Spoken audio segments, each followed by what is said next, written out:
My next guest has a fight upcoming on the 21st of October in Gdansk, Poland, against Andre Fili. It's a returning guest to the show. He's back from Vegas. He's back from Iceland. He's back from all over the globe, Mr. Artem Lobov. Artem, first of all, my friend, always a pleasure to have you on the show. How's all with you? You're back from your travels anyway, back in Dublin. Same here. It's always a pleasure being on your show, bro. Yeah, I'm just back from everywhere, as you said, and it's good to be back home. I miss this place. I love being home. Even though, as I was saying to you, after a day of being here, I started moaning and complaining about the weather and saying how much I hate this keep and get me out of here. I want to go somewhere where the sun is. But the truth is, as soon as I'm out of here, I can't wait to be back. I absolutely love it. So I'm glad to be back. The gym has been renovated, new mats, new everything. So it's looking nice and sharp, just like myself. Yeah, looking sharp. The hair is all tidied up. Bit of a fashionably beard on you there, Artem, as well, I see. Yeah. I'm not sure the words me and fashion go together. But yeah, if you want to call it that way, it's more of a me being lazy and kind of, with the training camp and all that. So, but hey, that's what fashion is sometimes, I guess. We'll talk about the fight upcoming in a moment. But how was that? Over in Vegas, obviously the whole experience with Conor again. Did you get maybe more training in relation to boxing? Did it keep you sharp? Did it keep you on point? Is it something that you maybe feel that you've benefited from? Oh, absolutely. Like as an MMA fighter, it's very hard to find time to concentrate on just one thing. You're always trying to get this in and the other in, and there's just not enough days in the week to get everything in. And but I feel to really progress, to improve on something, you need to concentrate on just that. Reason being, let's say you roll in the morning, and you find a few things to work on, and you're thinking about them throughout the day. Then you go and you do striking in the evening. That jiu-jitsu session is out of your head. You've forgotten about it. Now you're thinking about striking, and that's not good for development. You need to be thinking about the jiu-jitsu, then go do another jiu-jitsu session, try and work on those things that you've been thinking on, and then if it doesn't work, you have more time to think about that. And in the morning, repeat. This is when the real improvements happen. Whereas if you're going from one thing to another to the next, you don't really improve. You just maintain what you have. So that's what I'm doing now, in camp. I'm just maintaining. I'm not really improving as such on other things. I'm just staying sharp, getting my timing right, doing things that I already do well, even better. But that boxing camp, allowed me to just work on my boxing for 7-8 weeks, whatever it was, and just concentrate on my striking. So that definitely has benefited me in the long run. That's for sure. You're striking something that's always improving. I think we've seen that in the last two fights.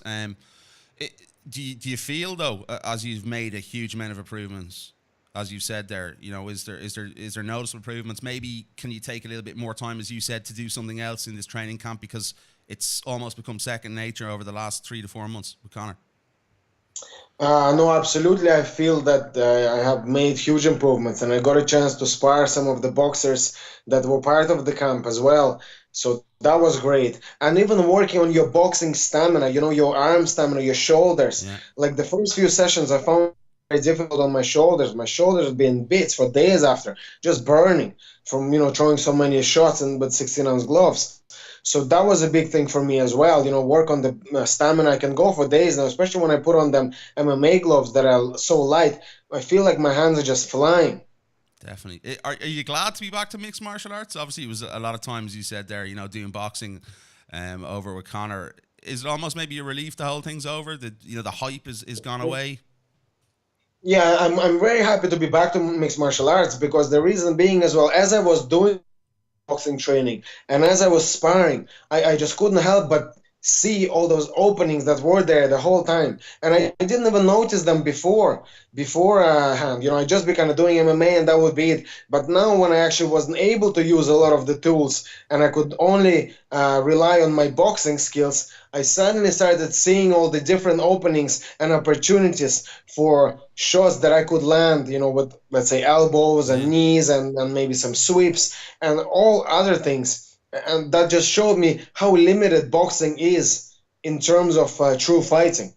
So that again was another point that I brought back with me into this camp. Definitely, that's interesting. You said that. You know, we look at you. You know, Connor as well. Do you feel as though he's going to return to mixed martial arts? You know, there's been a lot of talk. You know, you've had to do a lot of media. You've been asked. John's been asked. He sort of said it in the press conference after that he's going to come back. Do you feel as though he's going to want to make the transition back and come back? I definitely think so. You see, the thing about Conor is where the challenge is, that's where he will be. The reason he took on Floyd, everybody talks about money and this and that. Of course, yeah, money is always good. We all need to eat. But at the end of the day, he wanted to do it because no one else was able to do it. And he felt that he was the man for the job. And I still think that it could be done. I feel if he had another go at Floyd, just fix small mistakes, minor errors, and it could be done. But that's the reason why he was there, because the competition was there. And the same in MMA. If the competition is going to be there, he will be back. Definitely. I want to talk to you about, obviously the media and stuff, and you've been interviewed a lot. We've seen Owen interviewed a lot. John, obviously, Connor over the last few months. Is it a relief that it's gone away? Maybe the circus side of the media, that element that you've, as you said, you're just back to the mixed martial arts and focusing on Andre Fili. I don't really mind the media. I mean, for me, media, just turn my phone off and that's it. That's media gone. That's simple. You never do that to me, though, Artem. No, I don't do that too. But the truth is, I only really do interviews now with people that I know from back in the day. Yeah. The rest of the people, I couldn't give a fuck about them.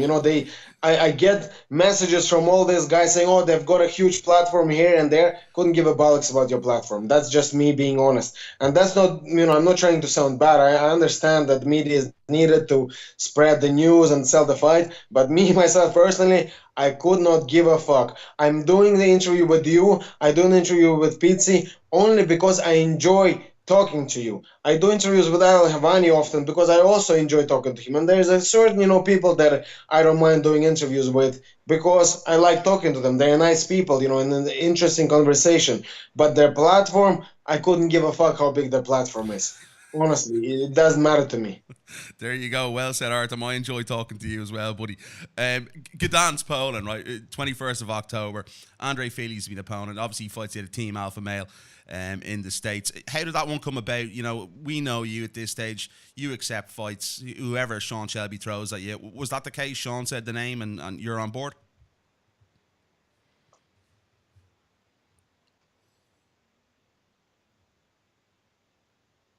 Are you there, Artem? Hello? Artem? Hello? Can you hear me? I can hear you now. Grand. So ask him Fili again, because that's the one that I didn't hear. Cool, no worries.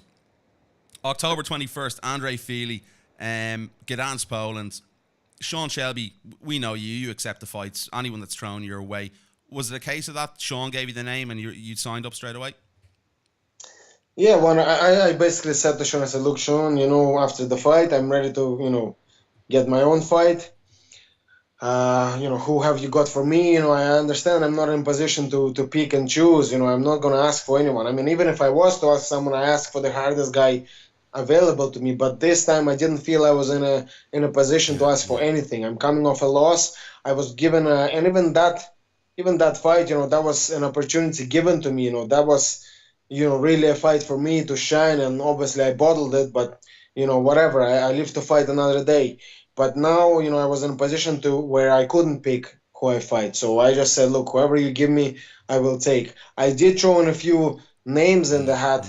Can't really remember exactly who I asked for, but just a few people that kind of, were calling me out, and I felt maybe would be a good matchup, for me, good fighters. But then, Andre Fili's name, came up. And I said, yeah, sure, whatever, Fili, then Fili it is. I don't care. You said bottled it there. Do you felt as though you bottled the Cub Swanson fight? Well, I felt I was given a very big opportunity there. Because let's be honest, when I took that fight, I wasn't the main event fighter yet. Cub was. Cub was the main event fighter. I was, he was really like, what made it a legit main event was him, was his name. And that's no problem. He's a veteran, he's been around for a long time. I'm only a newcomer still. So that was fine with me. And obviously it was up to me to live up to the expectation and knock him out and then then I would have moved on to better things. But it didn't happen. Life doesn't always work out the Yeah. way you want it to. It's no problem. I learned a lot from that fight. I've moved on from the loss. I'm not the same fighter I was that night anymore. I'm looking forward to showing that on 21st of October. I feel I'm probably this fight, get Phil out of the way and one more win, and then I will become a legit main event fighter. If I get 2 wins in a row now, I will become a legitimate main event fighter. No, I'm not talking about pay-per-views or anything yet, but I will become a solid fight night main event if I can manage the next 2 wins. I think you're being harsh on yourself there, but anyway, I thought it was an excellent performance against Cub in that fight a number of months back. But Andre Fili, right? He was on The Ultimate Fighter. He was coaching with Uriah Faber at the time. Back when you were coaching with Conor, was there any altercations? I know he was a little bit mouthy on a few occasions they showed on the show. Was there any altercations between yourself and himself back on the show? Just a little bit, just what they showed there, really. Yeah. There nobody really bothered each other too much on that show, because we were like two very good teams. Everyone was quite professional. The guys on the teams were, pretty good fighters. So we didn't really want anything else get in the way of fights. And even if you watch the show, you often see a lot of the Ultimate Fighter shows, and there's a lot of drama and whatnot. Our show, there was a little bit of drama, and again, that was between the American team. They had their own issues. But between us as teams, we kept to ourselves. We didn't interfere with each other's training or anything. We wanted it to be about fights. Let the best man win, and that's the way we kept it. We tried to keep it professional most of the time. Definitely. So there wasn't really much going on there. Fili, he struggled really. He came into the UFC with a big name, but he struggled really to find any sort of consistency. And I think, I think it's fair to say in your last number of fights that you found that consistency. And especially in your striking, you mentioned that to me in the last fight. You're not rushing forward as much. You're selecting your shots maybe a little bit differently, and being maybe a little bit more sensible with your shots. Do you feel as though maybe this is the perfect fight, as you said, to get into that main event status the whole time because of his lack of inconsistency and maybe the way that you've become a fighter over the last 2 or 3 fights? When you look at inconsistency, like that just shows you what I've been saying for many years now. If you fight competitive fights, you will get mixed results. Look at Fili. He's a good fighter. He's been around the UFC for a long time. But in the UFC, he is win-loss. And that just shows that he is in a competitive environment. Look at another guy, Jeremy Stevens. He is a top 10 featherweight right. Look what he done to Melendez. Absolutely destroyed Melendez. And Melendez was Strikeforce lightweight champion. Yeah. And look at his record in the UFC. 13-13, even record. And that's what happens. If you take on competitive fight all the time, it will end up happening. The losses will happen. It always, that's just the way it is. Look at like Premier League, let's say as well, which is a competitive league where 20 best teams compete against each other. Even the champions have like 6-7 losses in a season, because when you compete against other players or fighters or teams that are competitive, you will end up with losses sometimes. That's just the way it is. I'm just trying to get this across to people so that they understand. Because when people come in with all these undefeated records from before the UFC, the truth is their record is padded. They weren't being competitive. If you're competitive, losses will come. There's nothing really to take away there other than what I just said. Fili is a competitive guy. He is a good fighter. So I'm looking forward to this challenge. I do feel I have a better skill set than him. I do feel I have a lot more power than him. I feel that I'm finding my feet in the octagon now in terms of just feeling comfortable and being able to show what I can actually do. Because, people think that I'm improving from fight to fight, that it's just improvement in terms of in the gym. But no, I've had those skills all along. It's just a matter of actually showcasing those skills the night when it matters. And that's what I've been able to do more and more and more as I become more comfortable in the octagon. So I feel that with this fight, I will be even more comfortable, and I'm pretty confident that I will walk away with the win. Why do you think you've been able to do it? Why do you think you've been able to translate what you've been in the gym into the octagon? Is it psychological? It's all experience because at the end of the day, even though I have what now 40 fights or something, Mm. that is nothing. Like again, look for a comparison. Football players, they have 40 games a season. In 1 year, they have 40 games. This is real experience. For us, you have a fight and then you don't have another fight for 6 months. You can't even remember how it felt like in Yeah. the last fight. You can't really work on those mistakes anymore because you can't even remember what you did in that fight. You don't remember how you felt in there. So as a result, we lack experience. That's just Yeah. me being honest here. We need a lot more experience. So as I'm racking up this experience, especially in the octagon in the UFC, and I'm getting more and more comfortable, it shows. It shows in my performances. Definitely it does. Definitely does. I want to ask you about. There's been more call out to you. I can't understand it. I think the latest name I tweeted out a few weeks ago was Zabit Magomedshapirov. Obviously, he's coming in with a big name and a big reputation to the UFC. What do you make of this stuff? And people know your book for a fight, and they're still calling you out. I love it. Call me out. I want to fight. Trust me, I would have been fighting a lot more if that's not my call. Trust me, I could have had fucking 20 fights in the UFC by this stage. But I love all the call outs and I'm ready to answer every single one of them. I've never in my life turned down a fight and I never will. So that doesn't bother me. I just hope that he sticks up to his call out because, like I said, I'll be ready to go in November again. I hope he is. I Definitely. hope he sticks up to his word because he people get emotional in that octagon after a win. His first win in the UFC, he sees all the lights, the big letters UFC, adrenaline rushes to his head. Before he knows it, he's calling my name. Then goes back in the locker room thinking, "Oh shit, this cunt isn't gonna leave me alone now." And he's right. I will not leave him alone. I'll be sure as hell calling him out after my next fight. When I Definitely. beat Fili, I'll be speaking his name, saying, "Where are you now?" So I hope he sticks to his word and takes the fight. So I'm So that's definitely. What do you think of him as a fighter? Do you have you been impressed what you've seen of him so far? not really no. Record quite padded as well. He took certain fights just to make it look good. He lost to a guy that Peter Quille actually beat Yeah. on the Russian promotion fight nights. He lost by armbar to that guy. So and he was given this fight that was easy enough fight, his first fight in the UFC.